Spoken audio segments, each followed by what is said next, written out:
بسم اللہ الرحمن الرحیم۔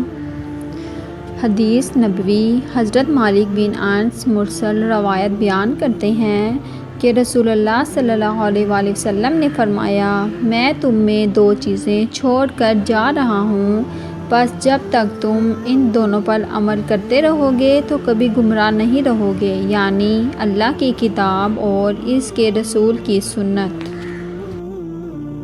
حضرت حسان بیان کرتے ہیں، جب کوئی قوم اپنے دین میں کوئی بدعت ایجاد کرتی ہے تو اللہ اس کی مثل ان کی سنت چھین لیتا ہے، پھر وہ اسے روز قیامت تک ان کی طرف نہیں لوٹاتا۔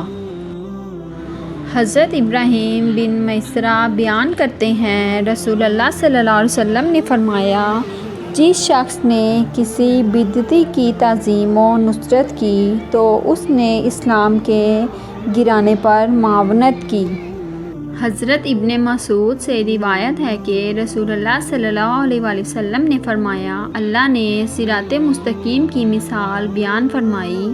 کہ راستے کے دونوں طرف دو دیواریں ہیں، ان میں دروازے کھلے ہوئے ہیں اور دروازوں پر پردے لٹک رہے ہیں، راستے کے سرے پر ایک داعی ہے، وہ کہہ رہا ہے،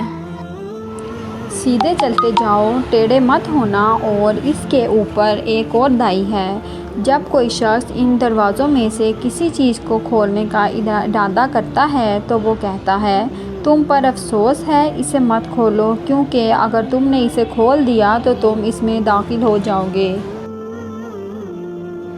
پھر آپ صلی اللہ علیہ وسلم نے اس کی وضاحت کرتے ہوئے فرمایا، راستہ اسلام ہے، کھلے ہوئے دروازے اللہ کی حرام کردہ اشیاء ہیں، لٹکے ہوئے پردے اللہ کی حدود ہیں، راستے کے سرے پر داعی قرآن ہے، اور اس کے اوپر جو داعی ہے وہ ہر مومن کے دل میں اللہ کا واعظ ہے۔